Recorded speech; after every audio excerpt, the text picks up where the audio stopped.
Ever since I was a little girl, I loved art. When I grew up, I opened an art gallery.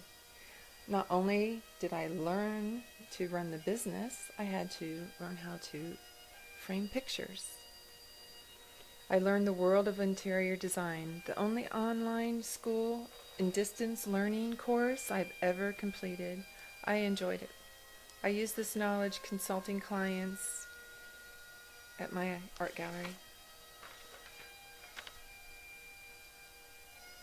My art gallery, I would appraise art. ISA also gave me a scholarship in appraising artwork.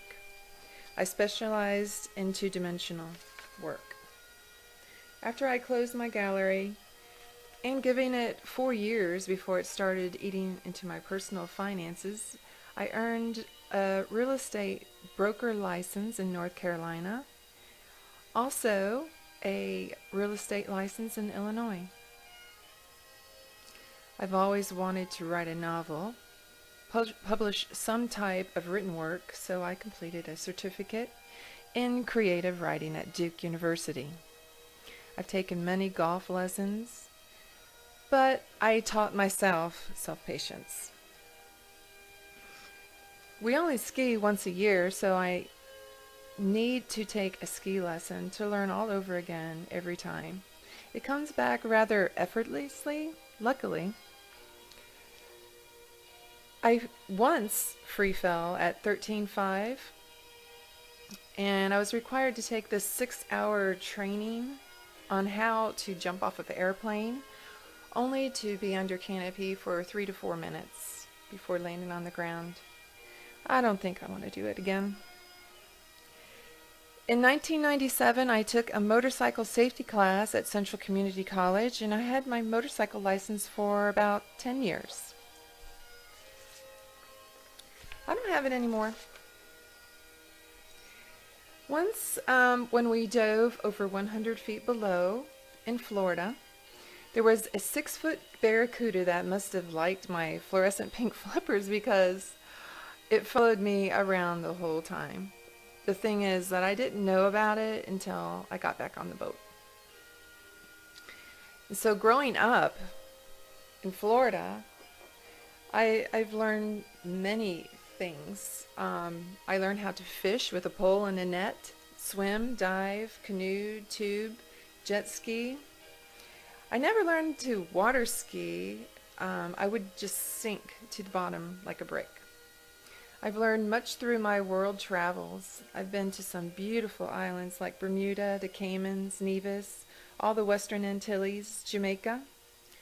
Hawaii is a great place to visit. In travel, you don't only learn about the people and the culture, but also the history. Some countries have been that I've been to, they hold a ton of history. For example, England, Scotland, France, Germany.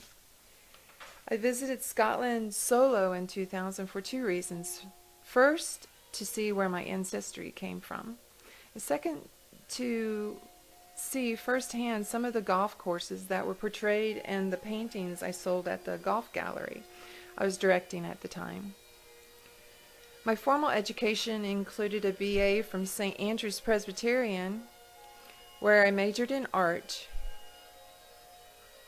I wanted to go on to get an MA in art history, which brings me to CMU. I went to CMU hoping to get an MA solely just for the reason to get into the UNC art history program. But once I've earned the MA in adult education, I learned that I had great interest. But I was still not admitted the 3rd time to UNC, even with an MA. And presently, I'm attending NLU, working on my doctorate in adult education. I think I understand why I'm here. It's not for self-empowerment, but the love for learning and the realization that there is so much for me to learn or understand. And NLU has given me more than I could hope for. Unlike Janis Joplin's take on life, my siblings as well take on the same theory that pretty much you live for today. In attending NLU, I have found the importance of your past life experience, disorienting dilemmas, and the continuum of transformative learning. And I've always been goal-oriented and driven, and thanks to my faith, family, and friends. And I welcome the future. And I'm hoping that I have something good to offer the world.